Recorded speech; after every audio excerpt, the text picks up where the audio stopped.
Bismillahirrahmanirrahim. Assalamualaikum warahmatullahi wabarakatuh. Alhamdulillahi rabbil alamin wal aqibatu li ahli taqwa wal yaqin wala udwana illa 'alal zalimin. Asyhadu an la ilaha illallah wahdahu la syarika lah wa asyhadu anna sayyidana wa nabiyyana Muhammadan 'abduhu wa rasuluh. Allahumma salli ala Fatimata wa abiha wa ba'aliha wa baniha wa sirril mustawda'i fiha bi'adadi ma ahata bihi ilmuk. Allahumma kun li waliyyika al-hujjat ibn al-Hasan salawatuka alaihi wa ala abaihi fi hadhihi as-sa'ah wa fi kulli sa'ah waliyan wa hafidha wa qa'idan wa nasira wa dalilan wa 'ayna hatta tuskinahu ardaka taw'a wa tamatti'ahu fiha tawila bi rahmatika ya arhamar rahimin. Rabbi shrah li sadri wa yassir li amri wa hlul 'uqdatam min lisani yafqahu qawli, amma ba'du. Ma'asal hadirin wal hadirat, baik yang offline maupun yang online yang saya muliakan, alhamdulillah wa syukurillah kita bisa berjumpa kembali dalam kajian fikih muamalah. Mudah-mudahan apa yang kita pelajari dan yang akan kita pelajari dapat kita pahami dengan baik dan benar, dan kita bisa mengamalkannya dan menyampaikannya kepada yang lain yang memerlukannya insyaallah. Pada siang hari ini menjelang sore kita akan membahas tentang hukum-hukum perwakilan yang tidak panjang pembahasan ini. Yang kedua adalah masalah wakaf yang cukup panjang. Semoga dalam satu pertemuan ini kita membahas dua tema, masalah perwakilan dan masalah wakaf. Dalam kitab Muntakhabul Ahkam bisa antum melihat pada halaman 491. Perwakilan atau taukil atau wikalah bahasa Arabnya banyak disinggung dalam Al-Quran Al-Karim dan hadis-hadis Rasulullah Sallallahu Alaihi Wasallam. Jadi kata-kata wakil, kata-kata mutawakilin, muwakilin itu banyak terdapat dalam Al-Quran dan hadis Rasulullah Sallallahu Alaihi Wasallam.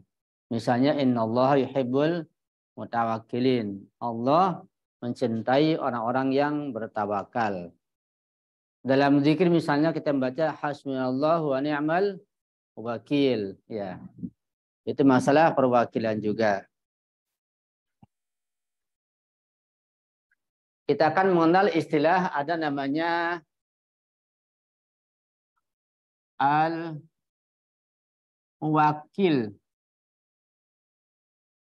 Muwakil ini orang yang mewakilkan atau orang yang menyerahkan urusan kepada orang lain. Namanya muwakil. Nah, orang yang diberikan wewenang namanya al-wakil. Ya. Pekerjaannya namanya al-wikalah. Wikalah. Ini pekerjaannya. Ini pelaku pertama yang menyerahkan urusan kepada orang lain, ini yang menerima urusan untuk dilaksanakan, ini adalah pekerjaannya, amal perbuatannya. Nanti ada syarat-syarat tertentu yang harus kita pahami terkait masalah muwakil dan wakil. Masalah wikalah ini dibahas dalam bab muamalah, termasuk dalam masalah pernikahan, masalah perdagangan, dan yang lainnya. Dan masalah perwakilan ini memberikan atau menyerahkan suatu urusan, terkadang dengan hanya menyebutkan perintah saja, tanpa ada ucapan, kamu menjadi wakil saya dalam urusan ini misalnya. Atau kamu saya anggap menjadi wakil saya. Terkadang tidak seperti itu. Sekedar menyuruh saja. Tolong belikan saya misalnya sebuah rumah, ini uangnya.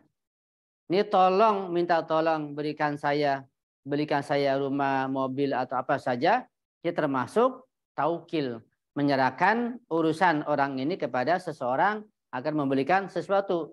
Ini bab wikalah juga. Karena itu dalam masalah wikalah ini ucapannya umum, bisa dengan bahasa Arab, bahasa Persia, bahasa Inggris, bahasa Indonesia, bahasa apa saja boleh. Tidak wajib dengan bahasa Arab. Beda dengan akad nikah, ijab kabul yang ada ikhtilaf. Sebagian mewajibkan bahasa Arab, sebagian menyatakan tidak wajib. Ada ikhtilaf. Tapi ini tidak wajib dengan bahasa tertentu. Bahasa apa saja sah ketika memberikan wikalah. Bahkan dengan isyarat, dengan menyuruh, termasuk juga memberikan wikalah atau penyerahan. Ya. Nanti kita bisa membedakan antara sekedar menyuruh dengan mewakilkan. Ya. Biasanya kalau urusan-urusan yang kecil, ya sih minta tolong menyuruh. Ya. Urusan yang kecil. Yang tolong ambilkan saya air. Ini bukan wikalah, urusan kecil. Biasanya urusan yang besar, masalah wikalah ini sangat penting. Misalnya dalam masalah mewakilkan cerai. Ini tidak saya dapat dalam fikih ahli sunnah. Ya. Jadi begini terkait masalah wikalah dalam masalah talak atau cerai. Cerai itu berada di tangan laki-laki, di tangan suami. Istri tidak punya hak mentalak, tidak punya hak mencerai. Tidak ada wewenang bagi perempuan, bagi istri untuk mencerai suaminya. Mungkin hikmahnya kalau hak talak ada pada istri, mungkin nikah 3 tahun, 2 tahun sudah bubar, dicerai oleh istri. Karena istri lebih dominan perasaannya, lebih sensitif. Menurut riwayat. Ya. Nah, kan laki-laki lebih dominan akalnya. Sehingga untuk menceraikan perlu berpikir berulang kali begitu. Sehingga hak cerai ada pada laki-laki. Itu yang pertama. Yang kedua, karena hak cerai ada pada laki-laki, terkadang laki-laki yang mungkin punya sifat atau hati yang kotor, punya sifat ingin berbuat jahat, berbuat zalim, tidak punya kasih sayang, terkadang menggantung istrinya, tidak dia talak. Tidak ditalak juga, tidak dikasih nafkah juga, digantung begitu. Dia mau kawin lagi, tidak bisa karena belum dicerai. Begitu. Dan betapa banyaknya wanita yang ditinggalkan oleh suaminya nggak tahu kemana, kabur, nggak tahu. Nah, selama belum ditalak, maka istri masih tetap sebagai kedudukan sebagai istri. Belum bisa menikah dengan yang lain. Dan betapa banyaknya terjadi pernikahan seorang wanita yang belum berstatus janda masih mengatur menikah dengan laki-laki lain. Sementara nggak tahu. Ini banyak terjadi. Banyak kasus seperti ini. Nah, dalam masalah ini, ketika misalnya seorang wanita merasa khawatir kalau nanti suaminya akan berlaku sewenang-wenang, mempersulit dirinya untuk mencerainya misalnya. Maka si wanita ini bisa menunjuk wakil siapa saja, dari kakaknya, dari saudaranya, dari ustadz, dari siapa, menunjuk sebagai wakil untuk mentalak dirinya ketika suaminya tidak mentalaknya. Itu bisa dia masukkan dalam persyaratan akad nikah. Bisa. Jadi si istri mengatakan, saya siap menikah dengan kamu, wahai laki-laki, wahai fulan, dengan syarat izinkan saya mengangkat seorang wakil laki-laki. Kalau terjadi sesuatu, maka antum nggak usah mencerai saya, walaupun nggak ada, maka wakil yang akan mencerai saya. Itu aman jadinya kalau begitu. Ya, untuk menghindari adanya penggantungan dari pihak laki-laki. Itu banyak terjadi. Itu dalam masalah wikalah terjadi dalam masalah akad nikah terjadi juga. Bukan dalam masalah perdagangan saja, bukan dalam masalah urusan politik saja. Jadi sifatnya umum masalah wikalah ini. Ya. Kemudian masalah wikalah ini, kalau kita melihat secara bahasa, al-wikalah artinya penyerahan. Itu menyerahkan. Itu wikalah. Menyerahkan urusan seseorang kepada orang lain, diserahkan untuk dilaksanakan. Namanya wikalah. Ya. Yang menyerahkan namanya muwakil, yang diserahkan untuk melaksanakan namanya wakil, perbuatan adalah wikalah. Ya. Jadi bisa dikatakan bahwa wikala ini meliputi perintah amr. Pasti ketika ada wikala, ada perintah. Tapi tidak setiap perintah itu mengandung mana wikala. Jadi kalau di mantik itu ada hubungan 4, anisabul arba, ya. Antara wikalah dengan amr hubungannya adalah umum khusus min wajhin begitu. Ya. Atau mungkin umum khusus mutlak. Umum khusus mutlak setiap wikalah ada amr, tapi tidak setiap amr ada wikalah.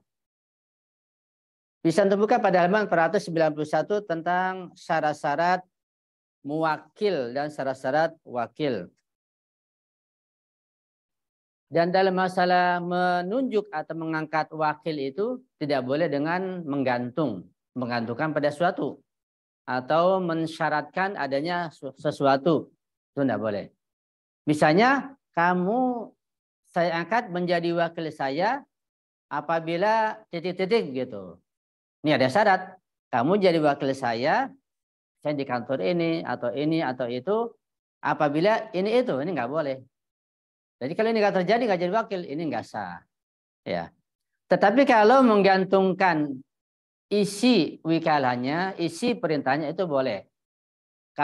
Saya angkat menjadi wakil saya. Nah, jadikan, diangkat. Dan kamu misalnya nanti menjualah tanah saya apabila titik-titik, itu boleh. Jadi perwakilannya tidak boleh digantung dengan suatu syarat, tapi isi wikalanya, isi perintahnya boleh digantungkan dengan suatu syarat. Ya. Syarat-syarat muwakil dan wakil seperti juga yang lain biasanya sifatnya umum syarat ini. Pertama balik. Ya. Jadi balik muwakil maupun wakil tidak boleh kalau belum balik. Utamanya yang punya pengetahuan, yang bisa mengamalkan nanti wikalahnya dan memiliki kemampuan. Di samping juga sudah balik tentunya. Kemudian berakal sehat. Kayak itu memberikan wikalah kepada orang yang tidak sehat akalnya, baik karena dia itu misalnya tidak normal seperti gila, atau kadang-kadang dia tuh misalnya pingsan atau yang lainnya, maka tidak boleh memberikan wikalah kepada orang seperti itu.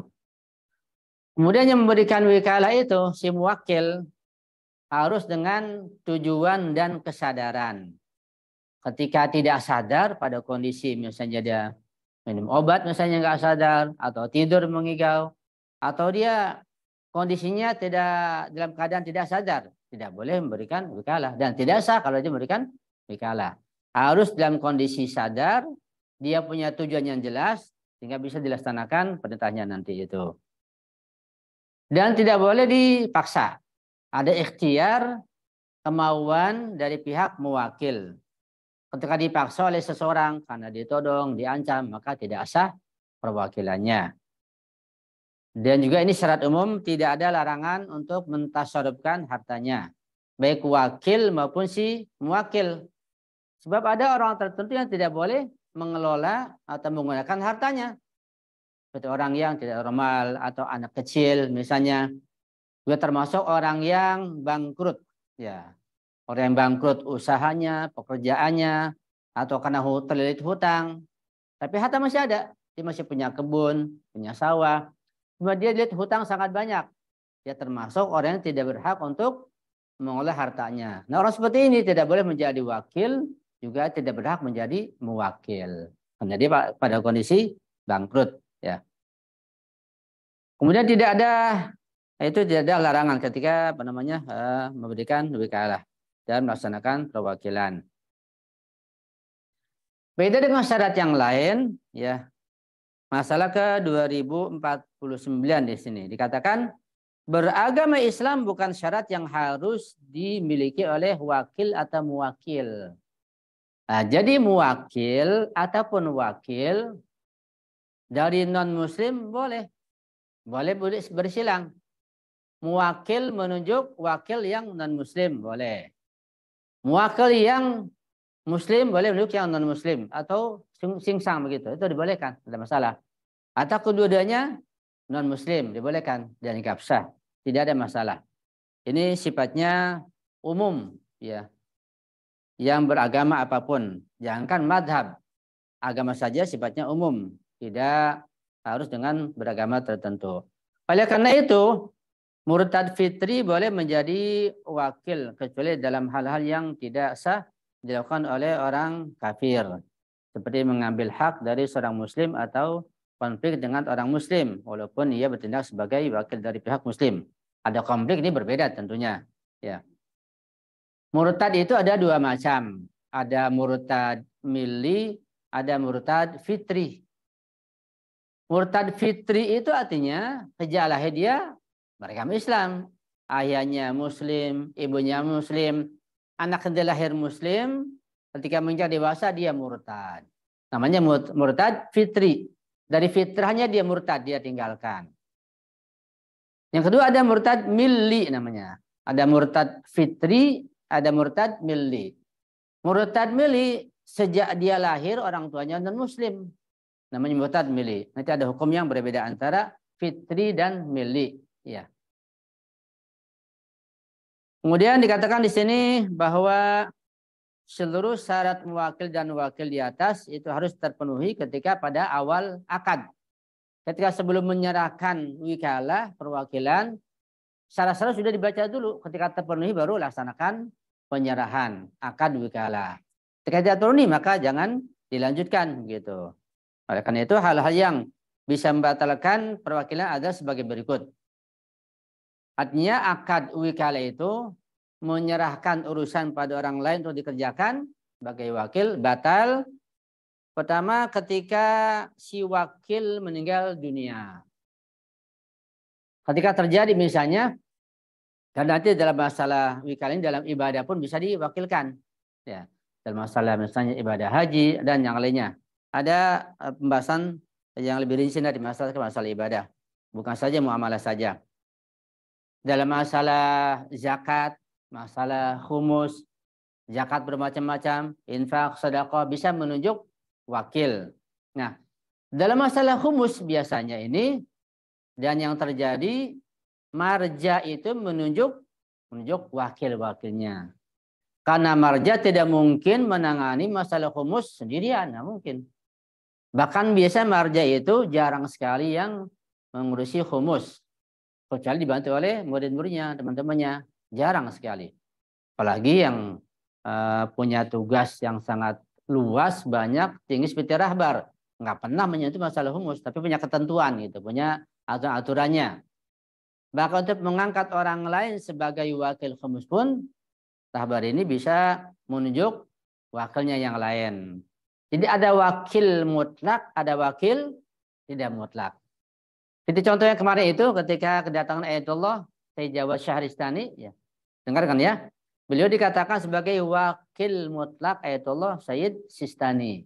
Wakil mutlak. Artinya beliau sebagai wakil mutlak bisa mengangkat yang lain, bisa memecat yang lain. Marja memberikan wikalah nggak tahu menau. Dia punya hak penuh begitu. Itu wakil mutlak. Ya, bisa mengangkat, bisa memecat. Nanti kalau Syekh Jawad ini mengangkat wakil yang lain, dia menentukan kamu jadi wakil mutlak, nggak bisa lagi. Kalau enggak ya enggak. Gitu. Dan terkait masalah humus itu biasanya diberikan wikalah itu oleh wakil-wakil marja tertentu. Bahkan di kantor-kantor marja itu yang memberikan wikalah biasanya para wakil-wakil dari marja tertentu, bukan marjanya langsung. Ya. Kalau di rahbar misalnya kalau seseorang menjadi wakil humus di negara manapun mengajukan permohonan ke sini misalnya bisa nanti diberikan wewenang. Misalnya contoh ya, ketika misalnya di satu daerah untuk masalah humus di satu daerah sini, katakanlah di daerah Bandar Lampung begitu, Syiah sudah banyak di sini misalnya, dan mereka orang kayanya biasanya membayar humusnya. Karena di sini tidak ada wakil humus, biasanya orang kaya memberikan humusnya kemana-mana. Ada ke Jakarta, ada yang Bandung, kemana-mana. Nah, berarti uang humus nggak kembali ke sini. Sementara Syiah semakin banyak memerlukan bantuan.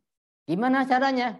Caranya sepakati mereka untuk minta dari wakil rahbar agar mengangkat seseorang di sini sebagai wakil humus. Sehingga nanti humus orang kaya di sini tidak keluar lagi kemana-mana. Diserahkan pada seseorang yang mengerti dan jujur dan dikelola dalam kepulauan umat Syiah di sekitar itu. Itu apa caranya? Ya kalau sekarang sudah mudah, artinya orang yang di Bandar Lampung ini pengurusnya sepakati dulu menunjuk seseorang. Siapa nih kita sepakati yang bisa mengurusi hak tasarruf, namanya umur hisbiyah. Itu hal yang berkaitan masalah zakat, masalah khumus, masalah kafaroh. Dicari orangnya yang ngerti dan jujur. Kita mengerti kondisi. Mengerti kondisi, nanti dia nggak tahu yang mana yang Syiah, yang bukan Syiah, yang miskin, yang kaya, nggak tahu. Harus tahu itu. Dan minta bantu pada yang lain untuk mendatanya. Ketika telah diketahui, oh seorang berhak dia. Nah sepakati, baru kirim surat ke sini, ke Syekh Hakim misalnya, minta dia diangkat. Ketika disampaikan dan telah diangkat oleh beliau, maka humus, zakat, kafaroh tidak keluar lagi. Dia keluar di dalam kota ini begitu. Nah, cuma nanti pun pengolahan ini berapa persennya dihitung oleh beliau. Bisa 100%, bisa 50%, tergantung kemaslahatan yang beliau lihat. Begitu caranya. Sehingga kalau ini dilaksanakan ketika Syiah berkembang, di Bandung ada wakil humus, di Lampung ada, Jakarta banyak, Jakarta mah masuk DM. Tempat lain mungkin yang baru ada. Sehingga humus mereka tidak kemana-mana, terfokus pada tempat tertentu dan dikelola asal dengan pengetahuan dan jujur nanti melaporkan. Itu. Jelas ya? Masalah WK ini agak ada mungkin belum dipahami atau mungkin sedikit ada salah paham, perlu kita klarifikasi insya Allah. Dan nanti kalau misalnya wakil yang diangkat meninggal dunia, ya batal sudah. Harus cari wakil yang baru, minta diangkat lagi. Begitu. Atau yang mewakilkan meninggal dunia, marja'nya misalnya. Nah kalau marja meninggal, berarti wakil-wakil yang sangat banyak ini, bisa ratusan orang sebenarnya, batal semuanya. Batal semuanya. Karena pernah terjadi, ada seseorang, tentu Syiah, dia menjadi wakil seorang marja dalam masalah humus. Dia terima, dia kelola, fakir miskin, Syiah, dia kelola. Kemudian marjanya meninggal, nah wakil humus ini nggak paham. Kalau ketika marja meninggal, pemberi wikalah humus, maka batallah wikalahnya. Dia nggak paham. Ya sekian lamanya masih tetap humusnya ini dia kelola. Ini tidak benar. Dan berat tanggung jawabnya. Harus ngerti fikihnya makanya begitu. Ya, jadi batal. Baik ketika wakil meninggal putus wikalahnya ataupun wakil meninggal maka batal. Yang ketiga adanya kegilaan, ya itu pun menjadikan wikalah menjadi batal. Kondisi koma, kemudian objek akad perwakilan musnah seperti rumah yang akan dijual telah hancur. Ketika diwakilkan untuk mengelola rumah atau tanahnya nggak ada, diambil pemerintah atau rumahnya kena gempa, ya sudah hancur, berarti habis wikalahnya, gitu. Muwakil melakukan sendiri yang diwakilkan. Muwakil melakukan sebuah tindakan yang bertentangan dengan akad perwakilan. Muwakil di dalam melakukan hal yang dan pekerjaan yang diwakilkan. Kemudian syarat-syarat pekerjaan yang bisa diwakilkan. Saya pilihkan karena banyak sekali ini supaya kita mengejar waktu insya Allah. Yang mudah kita lewati. Dalam masalah wikalah atau perwakilan, kita harus melihat syarat-syarat pekerjaan yang bisa diwakilkan. Karena tidak semua pekerjaan itu bisa diwakilkan. Ya. Apa saja syarat-syarat perbuatan dan pekerjaan yang bisa diwakilkan? Tentu yang pertama adalah pekerjaan tersebut halal dan dibolehkan oleh syariat. Tidak boleh mewakilkan hal yang haram. Ya, misalnya untuk korupsi mewakili pada seseorang, nggak bisa. Ya, apalagi sampai yang lebih tinggi daripada wikalah. Lebih tinggi pada wikalah perwakilan apa? Masalah khilafah. Tadi bahas kan? Kalau wikalah saja lebih rendah daripada khilafah, haram menunjuk seseorang dalam hal yang haram, tidak berhak, apalagi masalah khilafah. Lebih berat lagi. Itu sudah lebih dalam pembahasannya. Ya. Kemudian juga jadi yang dibolehkan pekerjaan yang dihalalkan. Ya. Dan juga pekerjaannya yang bisa dijangkau oleh wakil. Kalau pekerjaannya sangat berat atau nggak mungkin dilaksanakan oleh wakil, ya jangan diberikan wikalah pada orang lain, tidak mungkin. Juga pekerjaannya bisa diserahkan, artinya pekerjaan itu bisa nampak, ya programnya bisa jelas, bisa dikerjakan oleh si wakil. Oleh karena itu seluruh pekerjaan yang tidak boleh dipasrahkan pada orang seperti ibadah fisik. Nah di sini ada beberapa ibadah yang nggak bisa diwakilkan ketika orang itu masih hidup, seperti puasa, haji, zakat dan sebagainya. Jadi seseorang yang masih mampu, masih hidup, tidak bisa mewakilkan orang lain untuk melaksanakan ibadah puasa atau haji. Puasa misalnya, ketika seorang masih hidup, walaupun dia sudah tua sekali, walaupun sudah koma, nggak bisa menunjuk wakil untuk melaksanakan puasanya karena masih hidup. Nah, kalau sudah meninggal, baru nanti mengqadhakannya begitu. Haji begitu juga. Masalah halaman 495. Masalah 2052. Diperbolehkan mewakilkan penunaian kewajiban finansial seperti zakat, khumus, dan kafaroh, baik dalam memisahkannya dari harta maupun menyampaikannya kepada orang lain. Dia menyampaikan humus atau menyampaikan zakat, bisa kita menunjuk wakil, tolong sampaikan ke daerah tertentu misalnya, itu nggak ada masalah. Ya, baik dalam masalah humus, masalah zakat, dan masalah kafaroh. Harus tertentu dan jelas walaupun bersifat umum atau mutlak. Misalnya si muwakil, yaitu yang mewakilkan berkata, kamu adalah wakilku dalam semua urusanku. Ini wakil mutlak namanya. Jadi semua urusan yang diemban oleh seorang mustahid, oleh seorang marja, si wakil ini dia menanganinya. Itu harus jelas ketika semuanya. Ya. Ketika misalnya kita orang biasa, kita menunjuk seseorang sebagai wakil kita misalnya.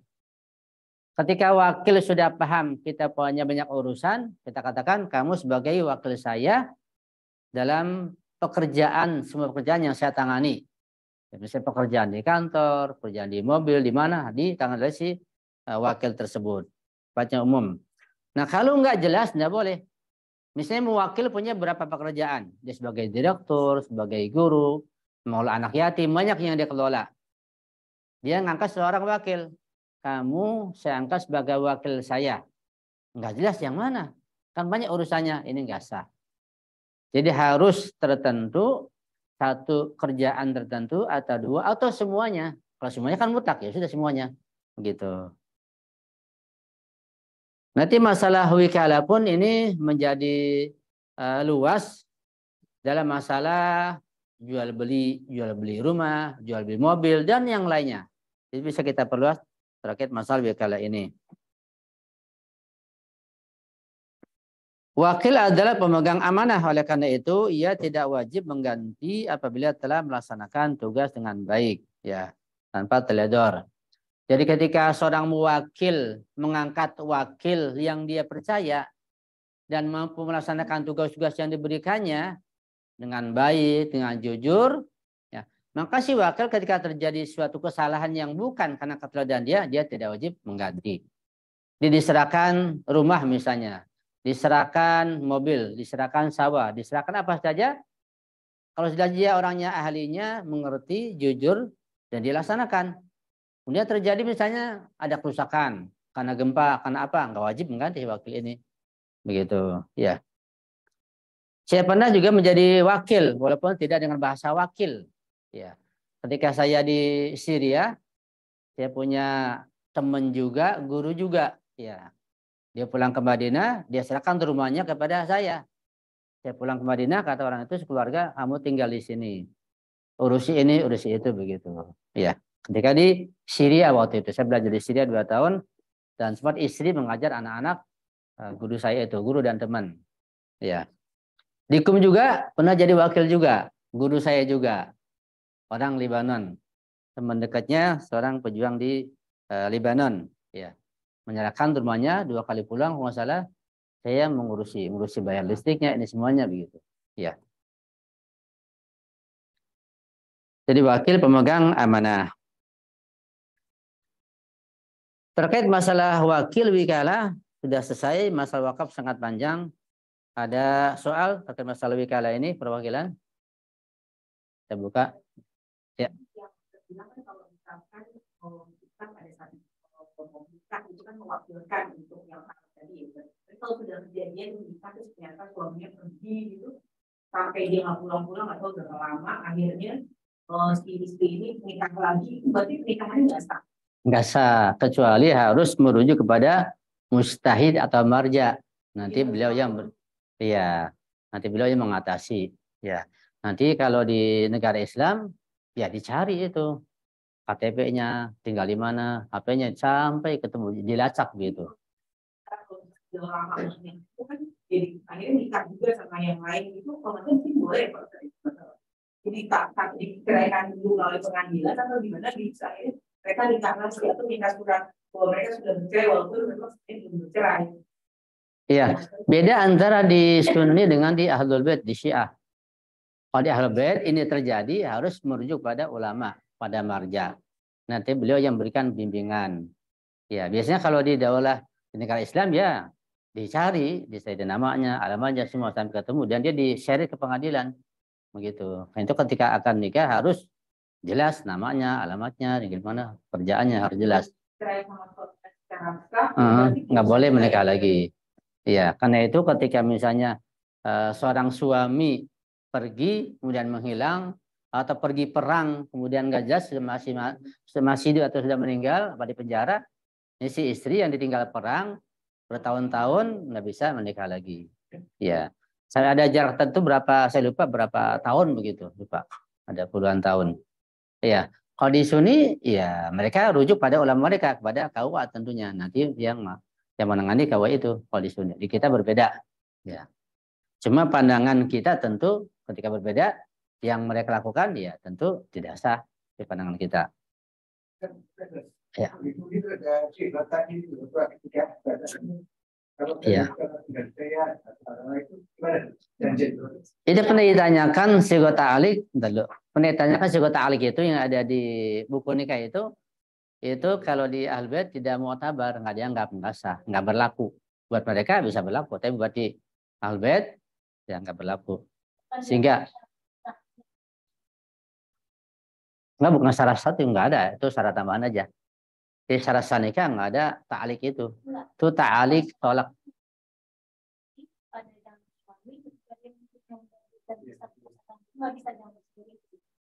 Gimana, ulangi? Ulangi. Jadi syarat itu kan dibaca oleh suami ya. Dibaca oleh suami kan. Itu bukan syarat. Namanya ta'alik talak. Ya berarti suami kan menjawab kan. Iya, suami yang baca.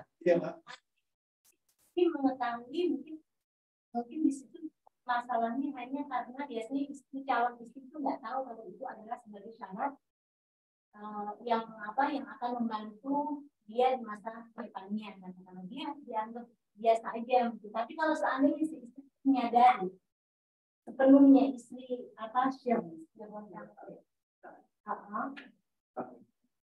maksudnya istri menyadari penuh dan ini adalah merupakan syarat aku mau dinikahkan dengan kamu wahai laki-laki, berarti kan sah kan. Berarti ketika nanti terjadi hal-hal yang telah dibedakan tadi, maka semuanya bisa dilakukan dan bisa dituntut haknya gitu kan. Iya. Yang saya pahami itu bukan syarat akad nikah dan juga bukan syarat ijab qabul, tapi namanya ta'alik talak. Ta'alik talak itu biasa dilakukan setelah dilangsungkannya ijab dan qabul. Setelah dibaca ijab qabul, buku nikah dipegang baru dibacakan. Namanya ta'alik tolak, bukan sebagai syarat. Dan itu enggak sah dan tidak ada dalam ajaran Ahlul Bait. Tapi kalau dirubah misalnya, dirubah ya. Jadi si suami dirubah aja ininya kan, innama yuhadzul kalam wa yuharrimul kalam. Jadi kalam itu bisa menghalalkan, bisa mengharamkan. Nah, supaya dihalalkan dan disahkan, si suami jangan membacakan ta'liq talak, penyerahan atau memberikan wikalah, perwakilan pada orang lain. Misalnya contohnya, dengan ini saya misalnya siapa yang telah menikah menunjuk si fulan bin fulan sebagai wakil saya Misalnya kalau apa namanya disebutkan sudah sebagai wikalah begitu. Itu bisa terjadi nanti dianggap sah. Tapi yang paling tepat kalau dijadikan sebagai syarat perempuannya menunjuk wakil sebelum akad nikah. Tadi saya bilang perempuan mengatakan saya bisa menerima antum sebagai suami saya dengan syarat saya diizinkan menunjuk seorang sebagai wakil saya untuk melangsungkan talak misalnya. Itu lebih kuat, lebih tepat daripada talak yang tidak jelas. Ya. Dan kalau dari pihak suami ya bisa ditulis lah. Jadi pihak suami ketika dapat buku nikah dia bacakan sigoh wikalah bukan ta'liq tolak. Misalnya katakanlah si A ini, A laki-laki dia menikah. Sudah baca ijab kabul, sudah selesai. Diterima buku nikah. Nah, dia bacakan di situ. Saya suami Fulana binti Fulan, bernama siapa? Dengan ini saya mengangkat misalnya katakanlah si Fulan Pak Taufik sebagai wakil saya. Dalam hal apa? Dalam hal menceraikan istri saya begitu. Walaupun nanti terjadinya nggak apa-apa. Jadi boleh ya.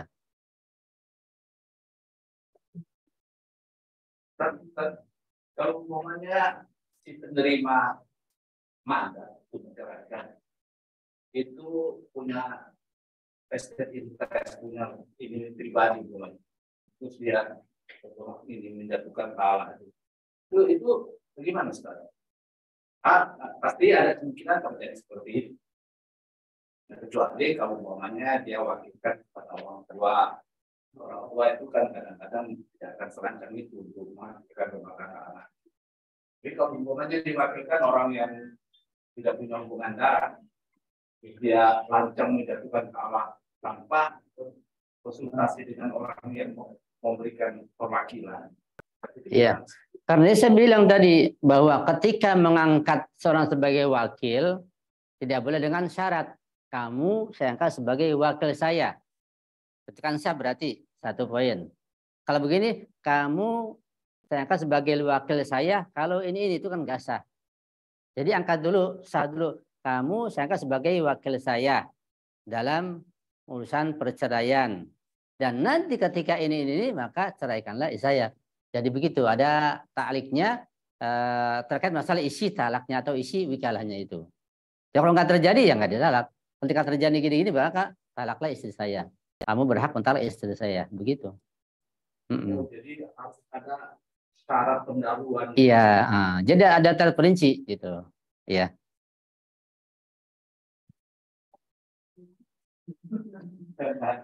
Ya. Ada soalnya lain kita lanjut. Ya. Ini nanti aja kalau berkait masalah yang lain nanti saja insya Allah karena masih banyak materi yang harus kita bahas insya Allah. Waktunya sangat singkat. Ya, kita lanjut pada masalah wakaf. Wakaf ini sangat luas pembahasannya. Karena itu di negara Islam kayak di Iran, pengurus wakaf itu dan pimpinannya sejajar dengan menteri, punya pegawai ratusan, punya gedung berapa tingkat, luas sekali. Karena wakaf ini terutama terkait masalah wakaf masjid, wakaf sekolah, wakaf lahan, wakaf banyak sekali. Anak yatim, fakir miskin, sangat luas sekali. Sehingga disediakan dengan seorang menteri untuk menangani masalah wakaf ini. Saya pernah ke sana, ke Teheran, ya, dan ke gedung tersebut terkait masalah urusan waktu itu. Jadi wakaf sangat luas. Di hadis dikatakan bahwa sebaik-baiknya perbuatan seseorang itu 3 hal, diantaranya mewakafkan sesuatu yang menjadi amal jariah untuk berikutnya. Artinya salah satu amal perbuatan yang sangat mulia dan paling mengalir terus adalah wakaf. Apalagi wakaf yang besar, wakaf masjid misalnya, wakaf Husainiyah, wakaf mushola, madrasah, itu mengalir terus pahalanya. Karena itu kita harus jadi orang kaya. Pentingnya orang kaya, ya. Cuma kalau jadi orang kaya, yang paling penting jangan merasa jadi orang kaya. Kita harus jadi orang kaya, tapi harus merasa jadi orang miskin. Itulah dari Rasulullah. Ya.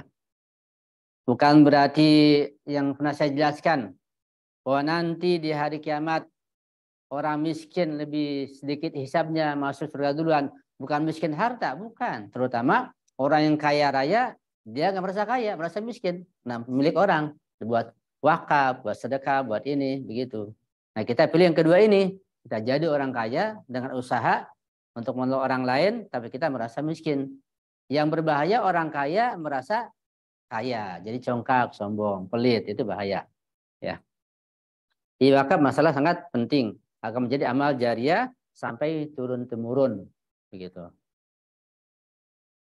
Kemudian masalah wakaf. Wakaf ada dua, ada wakaf umum, ada wakaf khusus.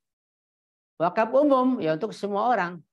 Misalnya saya punya kebun, saya wakafkan untuk umum, ya siapa aja.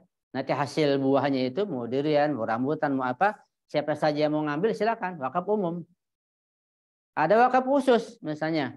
Misalnya air minum ini, atau kolam ini, atau apa sajalah. Atau musola ini, atau masjid ini saya wakafkan khusus untuk pesantren ini, untuk hauza ini, untuk universitas ini. Itu namanya wakaf khusus. Ya. Ada wakaf umum, ada wakaf khusus. Dan syarat-syarat pewakaf, ya, yang memberikan wakaf itu harus balik, berakal sehat, sadar, ikhtiar, nggak ada paksaan. Kata tadi itu sama saja. Dan juga syarat-syarat yang lain harus dipenuhi. Juga masalah wakaf ini pada masalah 2060 halaman 498 dikatakan pemberi wakaf tidak disyaratkan harus beragama Islam. Jadi kita boleh menerima wakaf dari orang non-muslim. Ketika datang pada antum orang non-muslim memberikan wakafnya, ini saya wakafkan tanah buat antum. Kata orang non-muslim, buat apa? Buat apa saja, buat usaha ini ya, buat masjid. Dia terima dan gak ada masalah. Begitu. Jadi, ya.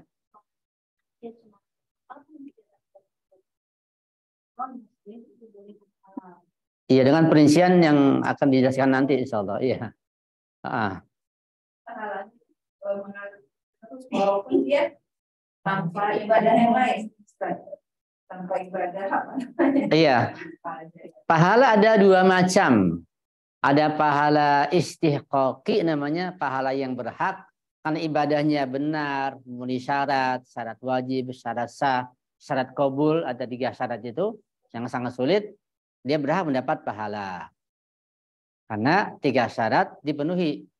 Syaratul wujub, syaratul sihah, dan syaratul qabul, sangat berat. Ini pahala istihqaqi. Ada orang menerima pahala atau ganjaran atau surga bukan karena istihqaq, bukan karena berhak, tapi karena rahmat Allah. Karena orang ini baik, Allah juga berhak membalas kebaikan itu, begitu. Dan kebaikan yang Allah balas ada yang di dunia saja, ada yang di dunia dan akhirat. Karena itu Rasulullah sangat senang kepada namanya Hatim At-Ta'i. Padahal dia bukan orang muslim masa jahiliyah. Dia sangat dermawan, berikan sedekah, bantuan. Rasul suka pada orang itu. Dia nggak berbuat jahat. Jadi pahala memberikan bantuan, sedekah, wakaf itu sangat tinggi sekali. Ya. Sehingga mendapat pahala atas rahmat Allah yang maha luas itu, bukan pahala istihqaqi. Gimana? Ya, jadi non muslim bisa mendapat pahala bukan pahala istihqaqi. Pahala karena rahmat Allah yang luas itu, karena kebaikannya itu, gitu. Ya, sangat mungkin. Dan juga untuk masalah surga, surga sangat luas, ya. Sangat luas, banyak pintu-pintunya, dan nggak mustahil orang non muslim pun masuk surga. Tapi ada aturannya begitu. Enggak setiap non-muslim ada aturannya. Ya, ada penjabaran yang sangat panjang. Itu masalah surga. Kemudian syarat-syarat benda yang diwakafkan. Berupa benda, bukan berupa manfaat. Kalau berupa manfaat nggak bisa. Ini misalnya saya punya kebun. Saya punya kebun. Nanti manfaatnya, yaitu buah-buahannya, saya wakafkan. Kebunnya enggak. Buah-buahan saja, itu wakaf manfaat, itu nggak sah, nggak boleh. Atau saya punya misalnya empang, ada kolam ikannya. Atau misalnya punya mobil, ini mobil saya tidak wakafkan, tapi bisa saya serahkan wakafkan manfaatnya. Misalnya apa manfaatnya? Ya untuk misalnya membawa orang sakit, membantu tangga, membantu orang pindah, itu kan manfaatnya, itu nggak boleh. Harus bendanya, harus mobilnya. harus empangnya, kebunnya, misalnya kalau kebun atau gedungnya, atau benda masjidnya, atau yang sebagainya. Jadi bukan manfaatnya. Kemudian milik pemberi si pewakaf sendiri, bukan milik orang lain, ya nggak sah. Kecuali fuduli begitu. Ya, misalnya kita udah kenal nih semuanya. Kita kenal Habib Mustafa ya Al-Jufri, dia orang baik sekali, suka sedekah begitu, hartanya banyak. Nah, kemudian Pak Aceh yakin bahwa kalau mobil yang satu ini diwakafkan tanpa izin, pastilah dikasih, ini uang recehan aja. Diwakafkanlah buat ambulan begitu mobil ini oleh Pak Aceh tanpa izin Habib Mustafa. Nah, ketika akan digunakan izin dulu.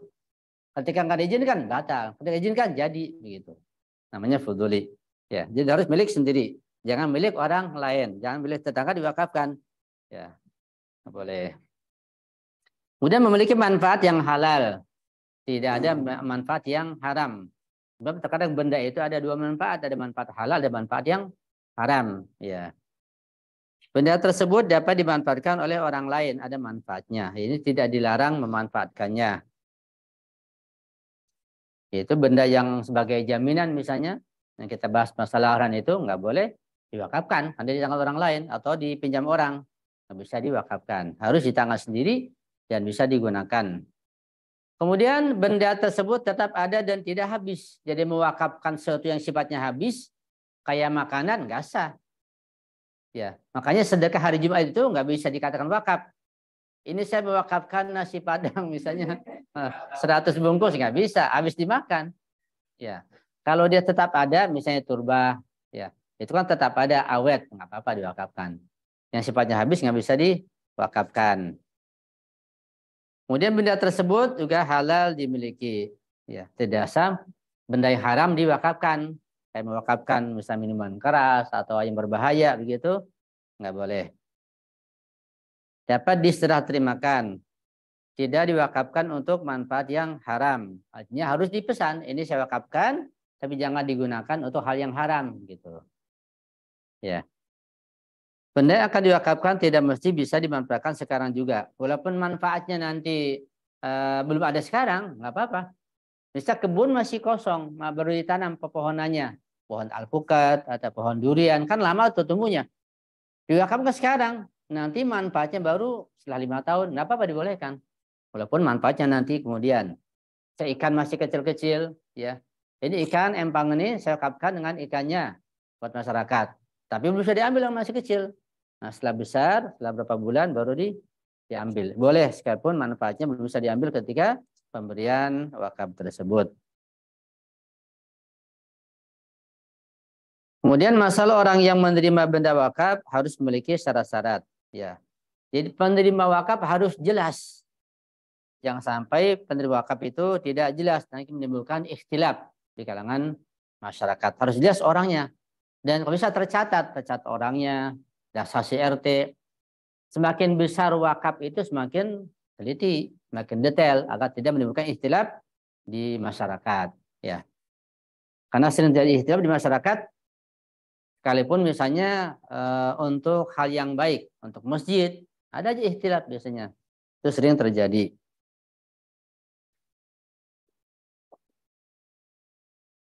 Kemudian syarat-syarat umum wakaf. Adanya insya. Ya, jadi wakaf itu sudah saya jelaskan, seperti juga masalah perwakilan bisa dengan diucapkan dengan bahasa yang jelas, bahasa Indonesia, bahasa yang lain, dan adanya kehendak dan kesadaran, adanya tekad begitu. Karena wakaf itu berarti kita melepaskan harta kita dan kita nggak mungkin mengambil lagi. Karena wakaf dari waqafa yaqifu, wukuf, berhenti. Ini kalau harta ini kita gunakan, mobil, motor, tanah kita gunakan, kita wakafkan, udah berhenti buat kita, udah terlepas begitu. Ya harus punya tekad yang kuat untuk mewakafkan sesuatu. Dan kalau bisa ketika barang berharga harus musyawarah dengan istri, dengan anak, dengan yang lainnya. Sehingga tidak disalahkan nanti oleh anak-anak, oleh istri kalau tanpa musyawarah. Ya. Jangan sampai barang itu masih digunakan oleh anak, oleh istri, kemudian diwakafkan. Nanti menjadi kesamaan anak istrinya. Walaupun milik ayah, ya sah. Walaupun bukan milik anak, bukan istri, tapi kalau ayah mewakafkan tanah ini atau mobil atau yang lainnya, sebaiknya mewariskan dengan anak-anaknya. Ya, jangan sampai tidak seizin dengan yang lainnya yang punya keperluan dan kepentingan, begitu. Karena itu misalnya memberikan wakaf, memberikan sedekah, memberikan pinjaman, ya. Pada orang-orang yang masih memerlukan harus izin dulu dengan anaknya. Diperlukan enggak? Kalau setuju semuanya sudah wakafkan. Jadi pahalanya bisa lebih banyak pada sama-sama. Jangan sampai tanpa izin, gitu.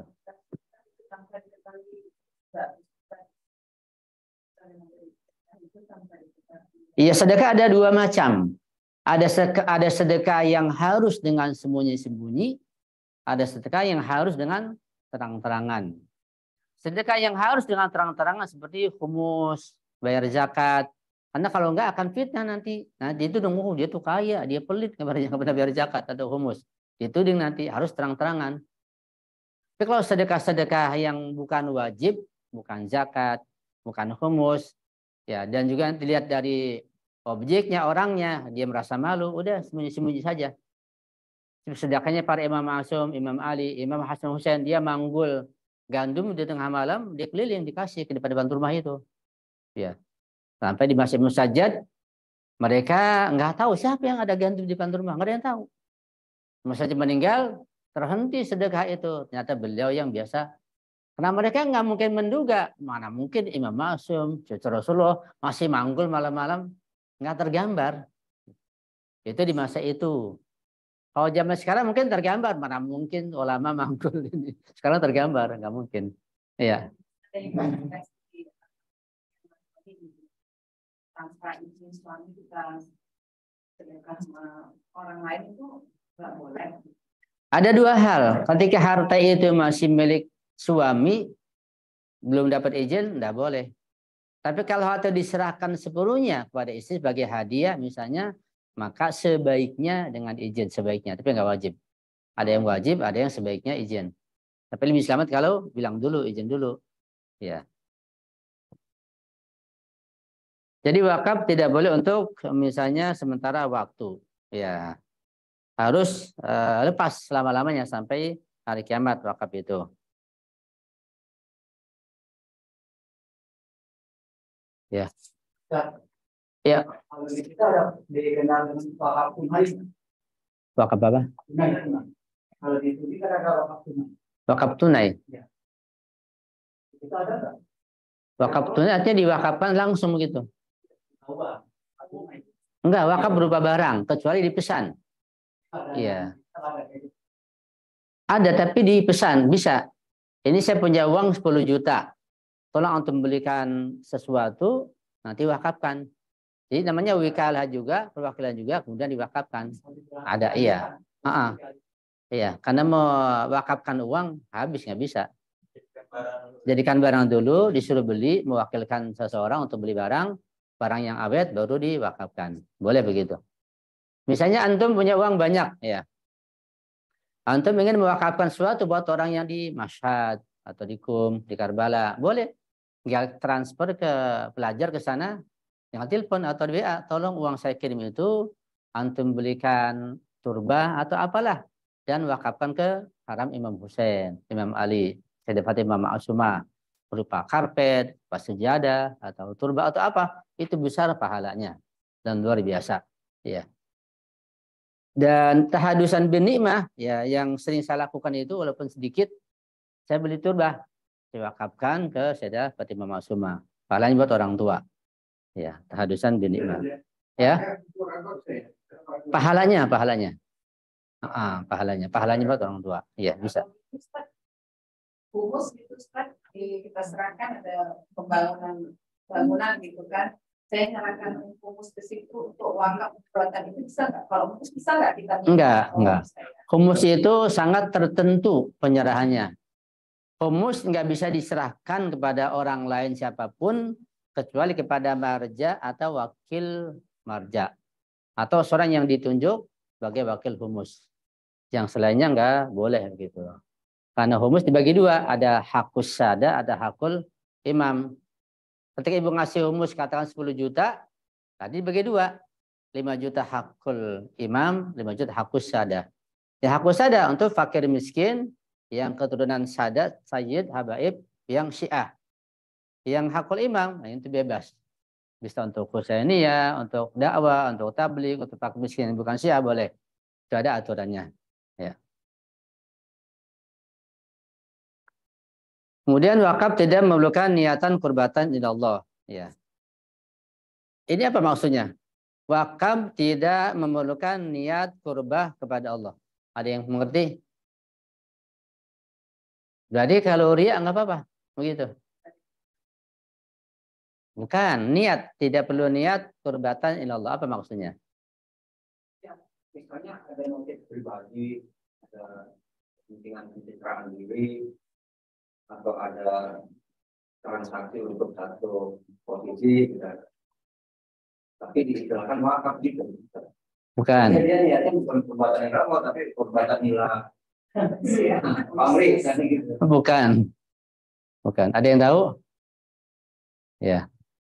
Kalau ada yang bisa jawab nanti Bu Ati ngasih hadiah 100.000 rupiah. Ayo. Bu Ati tak ngasih hadiah, nanti saya ngasih hadiah. Dari perbuatan Allah ya. Belum jelas juga, belum.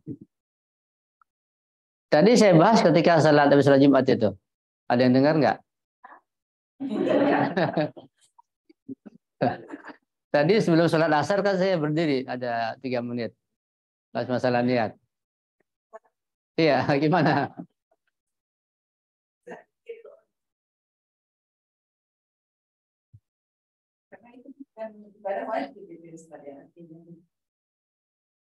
Ya kayak sholat sunat, puasa sunat. Misalnya, nggak pakai niat kepada Allah, sah? Nggak sah. Tapi kenapa wakaf di sini nggak pakai niat kepada Allah, sah? Nggak ada masalah. Dan nggak menjadi syarat keabsahan wakaf.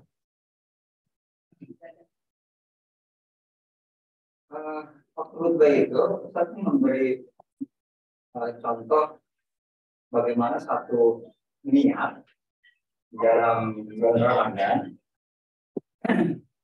kita lakukan di awal untuk menutup kemungkinan lupa di hari-hari berikutnya di dalam bulan Ramadan itu. Iya. Anaknya itu dia. Itu nggak ada hubungan dengan masalah ini. Jadi gini singkatnya, niat itu ada 2 macam. Niat ada 2 macam. Ada niat dengan makna umum, makna luas. Ada niat dengan makna khusus, makna sempit. Begitu. Niat dengan makna yang sempit, yang ada di fikih, itu harus ada dan tidak sah kalau nggak ada. Ketika awal berwudu, wajib niat. Niat dengan makna yang sempit dalam fikih. Ketika sholat takbir ada niat, nggak ada niat, nggak sah. Niat mana kedua, mana yang sempit, mana fikih. Ketika puasa harus ada niat di malam hari. Sampai subuh nggak niat, nggak sah puasanya. Itu harus dengan niat. Ya, itu niat yang kedua. Ada niat pertama dengan mana yang luas, yaitu tidak ada ria, tidak ada pamrih, itu lebih umum. Jadi niat yang umum ini di dalamnya ada niat khusus begitu. Dan niat yang umum ini meliputi semua amal perbuatan tanpa kecuali harus ada ikhlas karena Allah, kepada Allah. Nah, maksud di sini tidak perlu niat kepada Allah ketika memberikan wakaf. Tapi sejak awal sudah niat karena Allah dengan makna yang umum gitu. Itu namanya niyatul mu'min khairun min amalihi. Makna di situ. Untuk lebih luas bisa antum baca di kitab Yatul Jadi Umuri. Hikmatul ibadah ada dibahas di sana. Yatul Jadi Umuri. Bahas masalah niyatul mu'min khairum min amali, sangat luas ya, nggak bisa kita bahas di sini. Itu maksudnya. Jadi di sini ketika kita memberikan wakaf ini apa namanya, tanah ini saya wakafkan misalnya pada untuk masyarakat, untuk masjid. Nah, ketika itu tidak wajib dengan niat qurbatan ilallah. Tapi sejak awal sudah karena Allah tentunya.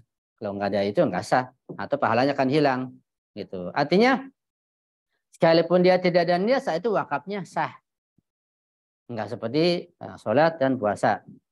Jadi sekalipun nggak ada niat di hatinya ketika mewakafkan, wakafnya sah dan bisa diterima dan nggak batal. Itu maksudnya, ya. Tetap aja dan niat di awal kan karena Allah juga. niat karena Allah itu harus selalu ada di hati seorang mukmin. Dari mulai bangun tidur sampai tidur lagi, dan tidur sendiri harus ada niat karena Allah. Enggak ada yang bukan karena Allah. Seorang mukmin iya, cuma ada yang khusus ketika pelaksanaan ibadah. Ada yang sifatnya umum. Yang umum harus ada. Ya, bahkan semakin tinggi ilmu iman takwa seorang, dia akan lepas dengan niat karena Allah. Semuanya karena Allah. Apa yang bukan karena Allah? Semuanya karena Allah. Apalagi buat Imam Ma'sum. Tidak ada satu hal pun yang tidak karena Allah. Semuanya karena Allah. Ya. Kemudian masalah berikutnya, nih ada masalah wakaf masjid. Dalam wakaf masjid, selain memerlukan syarat-syarat yang telah disebutkan, juga diperlukan kepada niat sebagai masjid. Karena itu, jika sebuah tempat diwakafkan hanya untuk beribadah dan salah saja, maka hukumnya sah, akan tapi tidak dianggap sebagai masjid. Jadi khusus untuk wakaf masjid, harus ada niat sebagai masjid. Gitu. Dan ketika niat sebagai masjid, jangan tergambar di benak kita harus ada gedungnya, ada kubahnya, ada temboknya, buat sholat, ada misalnya marmer, karpet. Enggak begitu. Jadi masjid itu tidak menjadi syarat harus ada gedungnya. Dan juga tidak sebagai syarat harus luas. Walaupun hanya seukuran sholat berjamaah 2 orang saja, kita niat mewakafkan sebagai masjid, masih kosong tanah ini nggak ada nggak ada gentengnya, nggak ada atapnya, masih kosong tanah, udah jadi wakaf masjid, gitu. Karena itu salah satu keutamaan kita membuat masjid di dalam rumah kita sendiri, itu sangat dianjurkan. Dengan niat kita bilang pada keluarga kita, seukuran kamar ini nih saya wakafkan untuk kita sekeluarga sebagai masjid. Jadi wakaf khusus buat keluarga. Orang lain nggak bisa, harus izin ketika ke situ. Nah, sehingga sholat di situ, karena sudah niat menjadi wakaf, pahalanya berlipat ganda. Cuma harus dicatat, jangan dijual nantinya. Atau kalau terpaksa dijual, harus dipindahkan ke tempat yang lain. Ada aturannya begitu. Ya. Saya keluarga gitu juga orang tua saya yang buat sholat keluarga. Tapi setelah dipakai adik saya itu jadi kamar, nggak jadi niat yang awal tadi. Mungkin ketika hidup tidak ada ucapan yang jelas, sehingga dipahami sebagai warisan jadinya. Harus disaksikan, bisa tercatat, sehingga nanti ahli waris mengetahui, oh ini wakaf dari ayah dulu, sehingga nggak di open, nggak di otak-atik begitu. Ya, antum punya pertanyaan silakan. Ya, itu beberapa waktu yang lalu ada di desa itu, jadi kan kesepakatan seorang ayah mungkin orang saya itu ayah gitu, karena istri dan anak. Jadi ada yang beberapa di sekitar bilang apa. Jadi anaknya tuh benar-benar mabok, sebentar uang udah habis segala macam, atau pulang minta uang. Akhirnya tuh ayah langsung aja mewakafkan sebuah tanah untuk bikin masjid. Berarti sah seperti itu ya? Iya. Iya. Berdasarkan yang udah di anak dan ibu kalau saya yang ibunya dan anak itu selalu berulang gitu. Berarti sah ya. Gak ada masalah ya.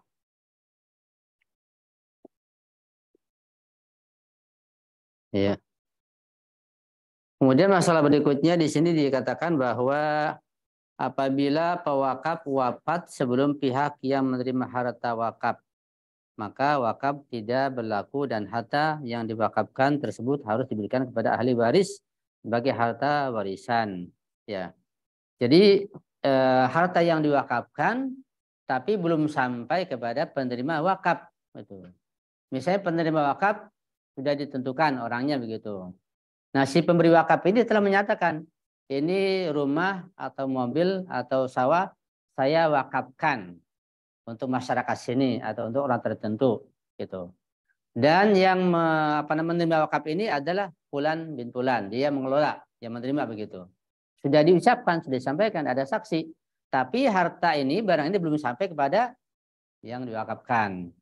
Kemudian keburu meninggal. Ya, yang wakaf meninggal dunia, maka batal wakaf itu. Ini nggak jadi harta wakaf, jadi harta warisan anak-anaknya. Karena keburu meninggal sebelum diterima oleh yang diwakafkan.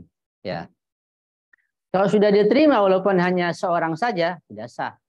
Misalnya ini saya punya gedung, saya wakafkan untuk para santri yang ada di sekitar sini misalnya. Kan santri banyak. Untuk para santri Misalnya wanita atau laki-laki kan banyak. Yang menerima misalnya baru 1 orang, yang lain mesti berhalangan, yang belajar. Baru 1 orang menerima, ya sudah sah. Begitu. Dan nggak boleh ditarik lagi. Dan memberikan wakaf meninggal dunia seperti wakaf. Sudah sah wakafnya, maka ini menjadi milik santri. Jadi wakaf santri. Walaupun yang menerima hanya 1-2 orang. Ya. Jelas ya insya Allah. Ya. Jika suatu barang diwakafkan untuk fakir miskin dari kalangan keluarga sendiri, dan mereka menetap di berbagai tempat yang berbeda-beda, maka harus disampaikan kepada mereka semua dan tidak boleh hanya diberikan kepada yang hadir saja. Ya kalau wakaf untuk keluarga, anaknya banyak, ya punya menantu, punya ini disampaikan semuanya. Dan sampai nanti ada keributan, dianggap sebagai ahli waris atau harta warisan. Kalau untuk misalnya masyarakat umum diumumkan, ya. Untuk kalangan tertentu juga diumumkan supaya jelas tidak ada timbul salah paham. Jika wakaf itu ditujukan untuk anak-anaknya, baik laki maupun perempuan, maka harus disampaikan kepada anak-anaknya yang laki dan juga yang perempuan. Harus disampaikan, diumumkan.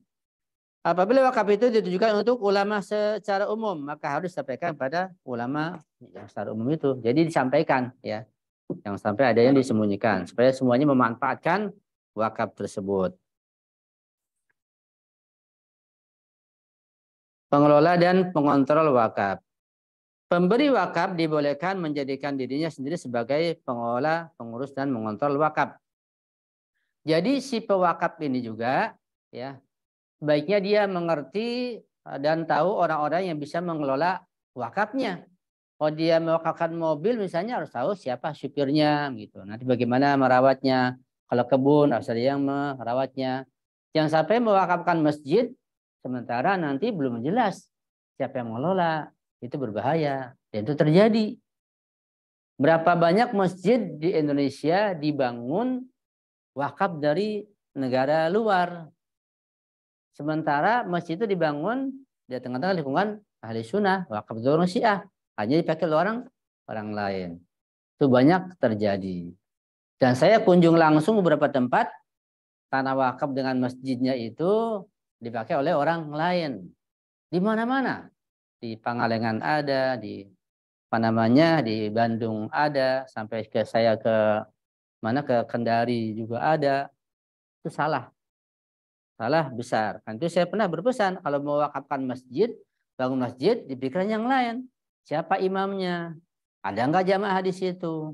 Imamnya ada gajinya enggak? Begitu kan. Ketika sudah jelas untuk masjid, masyarakat yang mendukung, enggak dimusuhin dan ada gaji buat imam, ada murid-muridnya, silakan. Kalau enggak, sekarang berantakan.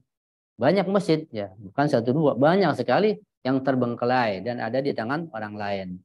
Karena kurang memahami masalah wakaf. Karena orang sana, orang Kuwait ketika dibilang bangun masjid wakaf, mereka dengan mudah ngasih uang bantuan untuk bangun masjid. Nah, pahala sangat besar, pahala jariah. Tapi ternyata pengelolaannya tidak semulus yang direncanakan. Itu terjadi, ya. Sekarang jadi berhenti semua bangunan itu. Saya lihat langsung dan kunjung langsung ke tempat-tempat tersebut. Sementara di sini ada masih banyak yang lain yang kita bahas masalah wakaf, ya. Ya. Ini dalam kasus mewakafkan sebuah masjid. Iya. Yang pengurusnya tidak amanah. Iya. Dalam menghadapi hal seperti ini, apa yang harus kita lakukan? Iya.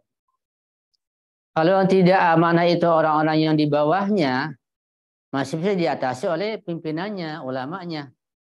Masih bisa diseret, diadili, dan dikeluarkan. Harus diazal. Tapi kalau yang tidak amanah itu ketuanya, pimpinannya, yang di bawahnya nggak bisa memprotes. Sebenang-benang, berat, sulit. Itu terjadi begitu. Yang tidak amanah malah pimpinannya, ya gimana? Kalau yang di bawahnya masih bisa diatur, ditegur. Kalau yang nggak amanah pimpinan sendiri, ulamanya sendiri, ya sangat sulit. Kalau umpamanya ketua yang pertama amanah, kemudian meninggal dunia diganti dengan ketua yang baru, malah tidak benar alatnya. Itu gimana? Ya itulah ketika mereka sepakat untuk tidak amanah, maka rusaklah semua urusan apapun. Mau wikalah, mau wakaf, mau sedekah jariah, mau apa saja akan hancur, akan rusak. Dan orang di bawahnya nggak bisa memprotes, padahal nggak tahu, nggak ada ilmunya, nggak tahu, nggak bukan jadi saksi. Ya sudah, aja dikuasai oleh mereka. Gitu. Umpamanya ini saya kembangkan ke atas misalnya. Umpamanya kita mewakafkan sebuah masjid yang dinaungi oleh suatu yayasan. Yayasan itu ada ketuanya si A. Ya. Nah, pada saat kita transaksi itu mewakafkan ini, yayasan ini adalah sebagai salah satu pihak yang berkooperasi. Nah, pertama ketuanya bagus, yang tercantum dalam akte katakanlah ketua. Kemudian ketuanya meninggal diganti oleh ketua yang lain. Pertanyaan saya, apakah ada prinsip ex officio dalam hal ini? Artinya siapapun ketuanya, dia tetap bertanggung jawab atas keputusan ini.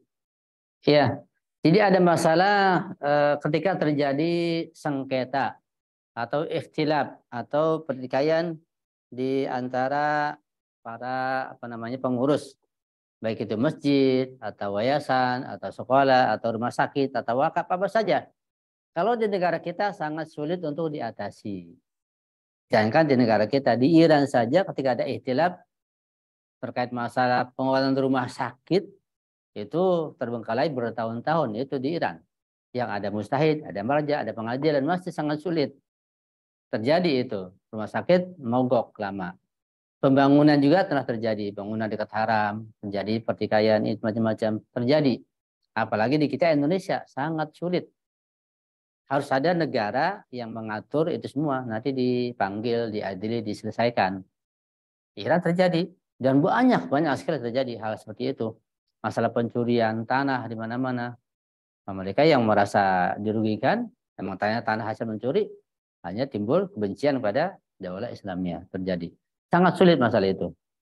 Jadi perlu adanya penanganan yang bersama-sama dengan ulama, dengan pemerintah. Ya, tidak semudah itu. Dan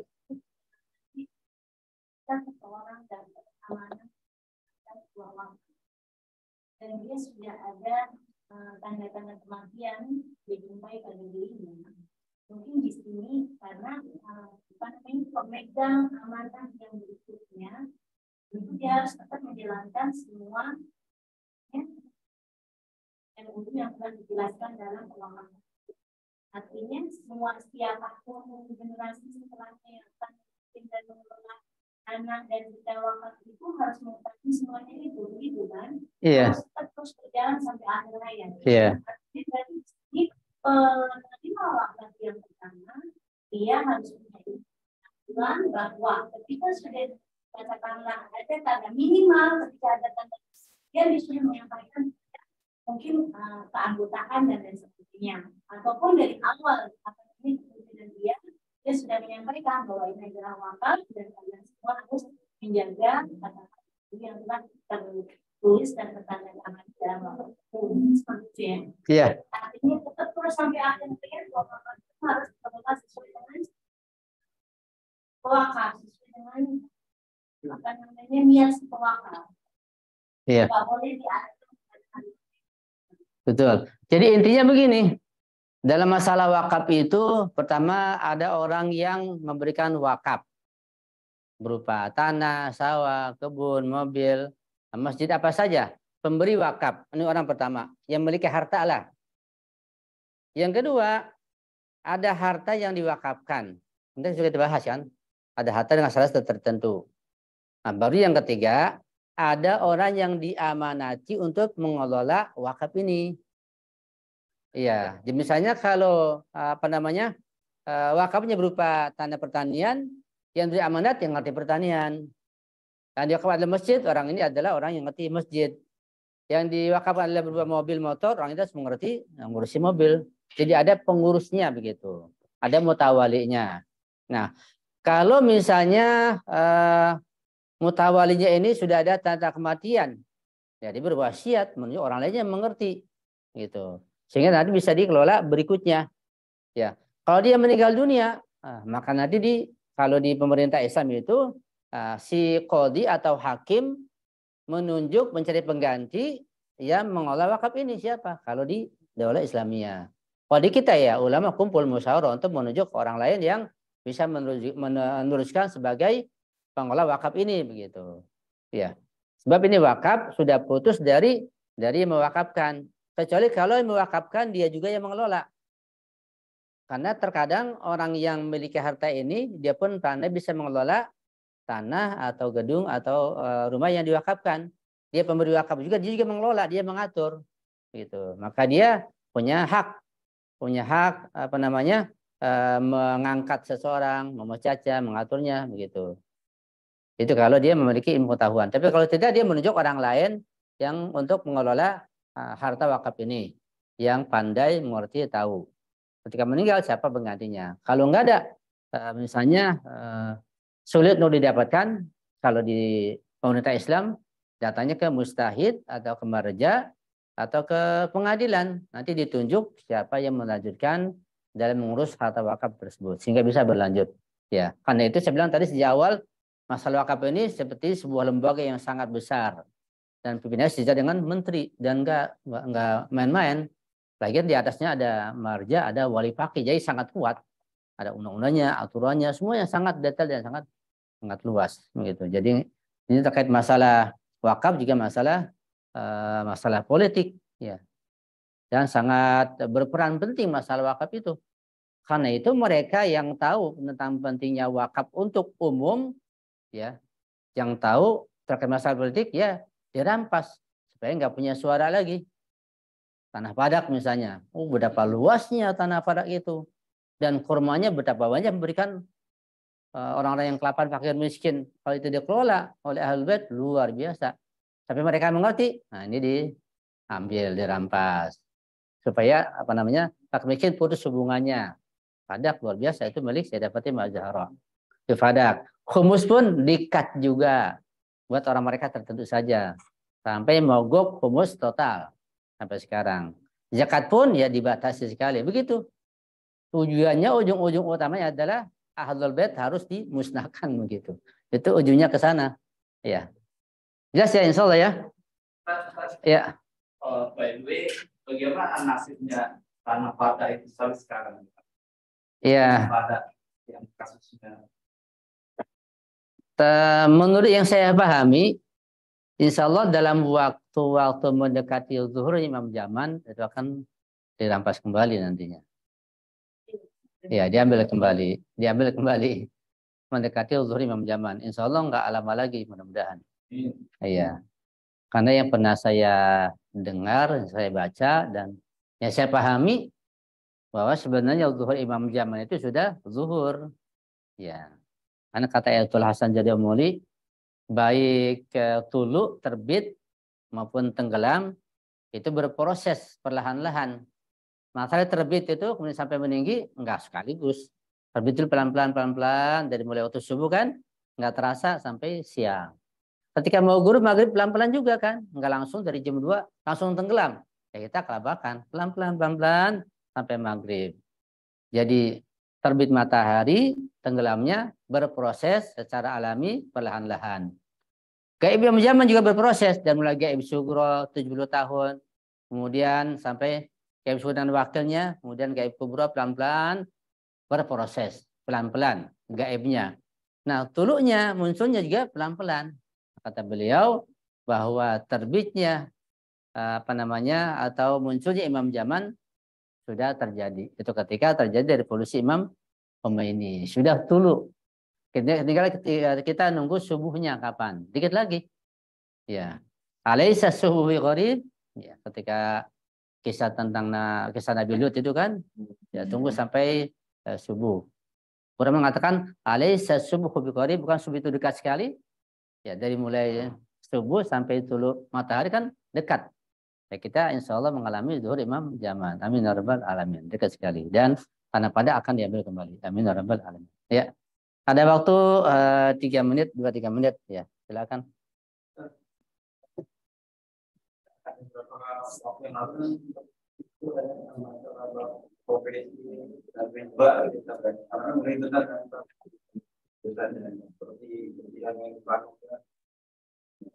Kecuali kalau memang orang itu darurat, Nah, Anda nih sering ditemukan dengan kondisi profesi yang di dalamnya karena khawatir di dalamnya ada seorang isbah karena seperti otomatis itu haram gitu. Seperti asuransi harian. Jadi karena bayar setahun itu cuma 220.000, meninggal itu dapat 120 juta. Itu kan buat ya kalau kita berpikir ini kan aman gitu kan bagi BPD. Tapi kan anak nggak ngerti hal haramnya. Kemudian lagi ada penawaran lagi kalau uang 1,5 juta tiap bulan itu selama 24 bulan dapat sembako plus dan seterusnya. Nah, ini gimana hukumnya? Karena belum bisa ngambil keputusan teman-teman khawatir dengan hal-hal. Iya, karena ini masalahnya bercabang ya dan perlu detail. Anda ingin tahu isi pertanyaannya. Setelah kita tutup, kita bisa ngobrol lagi ya. Iya. Saya sampai karena dengar katanya kalau Rasulullah itu meninggalkan kita buat dan kita terus. Tapi secara masih karena konfirmasi katanya itu berada. Ternyata taman pangkas itu kalau dikelola itu bisa mengamankan ekonomi umat. Nah justru dia akan jadi bingung sebenarnya apa seluas apa banyak apa kemudian bisa menghasilkan berapa hijir gitu. Tuntasnya gimana Ustaz? Seperti ekonomi umat dan ada informasi. Iya. Terkait masalah tanah padak, berapa luasnya, letaknya di mana, bandnya sebelah mana, itu nanti bisa dibuka di buku sejarah insya Allah. Yang jelas sangat banyak manfaatnya. Kalau enggak buat apa diambil, dirampas. Ya. Dan itu bukan warisan Rasulullah. Kalau warisan jatuh ke tangan putra-putrinya setelah meninggalkan, itu hadiah dari Rasulullah, hibah Rasulullah. Ketika belum masih hidup, beliau hibahkan kepada putrinya, bukan warisan, tapi hibah atau hadiah. Iya. Bukan warisan. Iya. Iya. Mari kita baca doa fardhu bersama-sama, mudah-mudahan apa yang kita pelajari bisa kita ambil manfaatnya, kita bisa amalkan sebagainya insyaallah. Bismillahirrahmanirrahim. Allahumma kun liwaliyikal Hujjat ibnil Hasan salawatuka alaihi wa ala abaihi fi hadhihi sa'ah wa fi kulli sa'ah waliyan wa hafidha wa qaidan ونآسرا ودليلا وعينا حتى تسكنه أرضك طوعا وتمتعه فيها طويلا برحمتك يا أرحم الراحمين صلوا على محمد وآل محمد. صل على